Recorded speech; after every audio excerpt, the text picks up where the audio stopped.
Hi everyone! So this is going to be a quick video trying to present a very useful tool that we call Bayesian reasoning, and especially its implications within activist movements, especially feminist activism.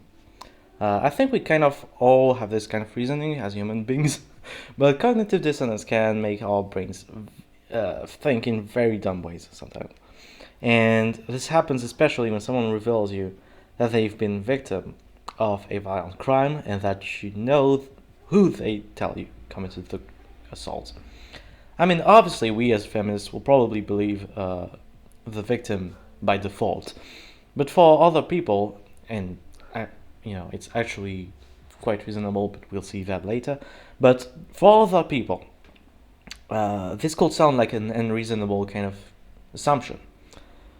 And if I had to guess, these people will instantly default to defending the person accused instead, which are the worst kinds of them, basically, are usually affected by a faulty kind of reasoning that we Bayesianists have been criticizing since Bayesianism is basically a thing. These people are usually confounding two statistics, which are the propensity of false accusations with any kind of motive, and the propensity of false accusations within all accusations, which, if hypothetically were false, could have motives. I'll call these ones accusations with possible motives, for the sake of simplicity. The simplest one to figure out is obviously the first one. Indeed, false accusations usually have a motive behind them, whether it be family disputes, false memories, regret, etc. I'll use false rape accusation statistics from there, since it's the kind of stuff I hear most often about. So in terms of actual motives, that Zutter and others published an article in 2017, and 1.72% did that for material gain, did false accusations for material gain, and the vast majority, actually, so 60.35% did that for emotional gain. 20.69 nice percent simply didn't know why they did that, and the rest are a no. But because we are mainly talking about possible motives, it doesn't really matter that we don't know why 38% of false accusations were made. You literally just need your own imagination to fill in the gap. It's easier when you're already convinced that it's a false accusation. I'll give you that, though. However, because of this kind of means that practically all accusations have possible motives, all because of its overall nebulous nature. Don't worry, we'll get back to that later. So, overall, the propensity of false accusations among all accusations with possible motives will just strictly be equal to the propensity of false accusations among all accusations, right? So, yeah, that's simply that. The proportion of false accusations in the US is quite hard to figure out, but we usually estimate it between 2 and 10%. So, basically, people who experience this kind of cognitive dissonance confuse a 2 to 10% statistic with a 61 to 100% statistic. And this is all due to reversing conditional probabilities.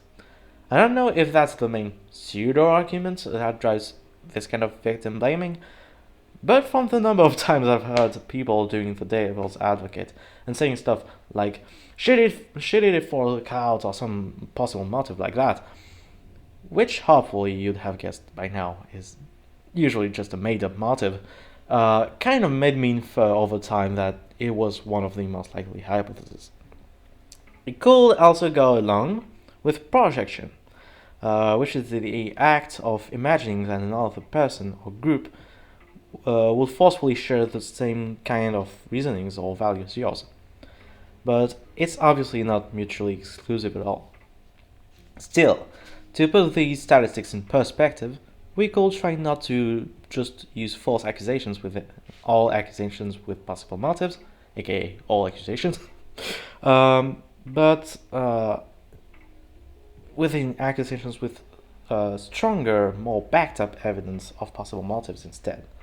However, I'd argue that the main statistic that will increase up to a certain point as the evidence gets stronger and stronger and much quicker than, and the statistic that will grow much quicker than false accusations, at least up to a certain point, with this kind of variable, will be the amount of people who simply don't even initiate a trial process.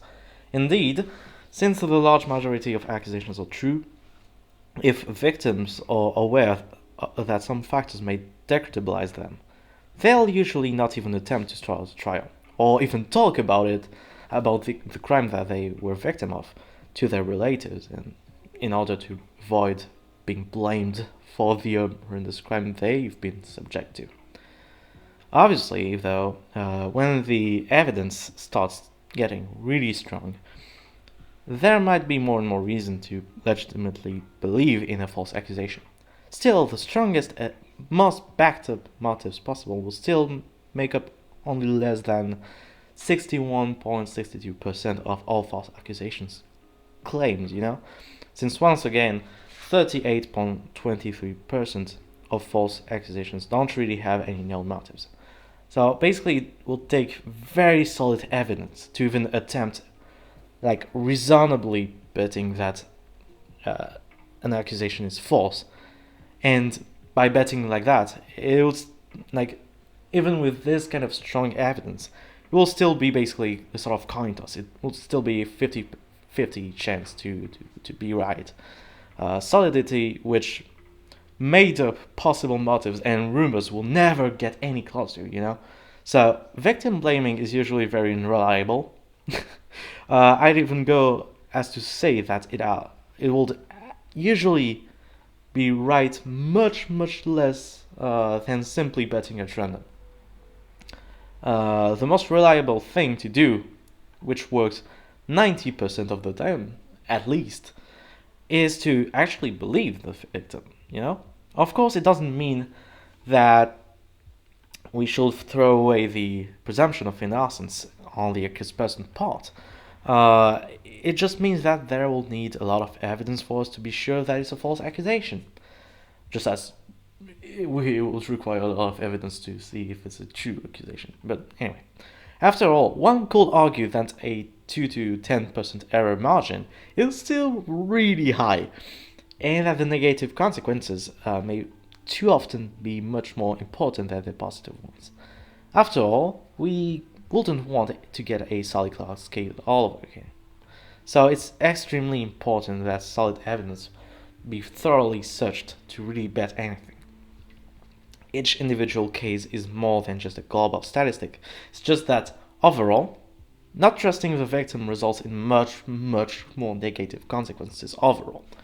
I still agree that because of the cruel nature of the causal system, presumption of innocence is still very desirable.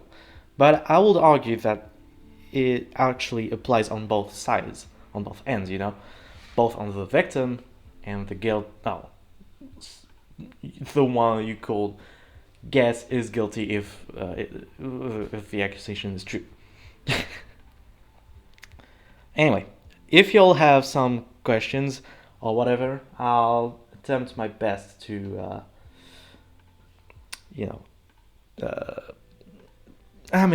sorry. Please don't hesitate to discuss about it in the comments. I'll try my best to follow, but to be honest, we aren't that many here, so it should be relatively easy for me to keep track of the comment section. It was a bit summary, kind of. It was a bit of a summary video overall.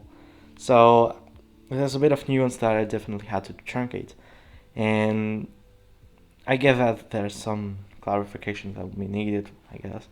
So anyway, until next time, have a good practice, my comrades. See ya!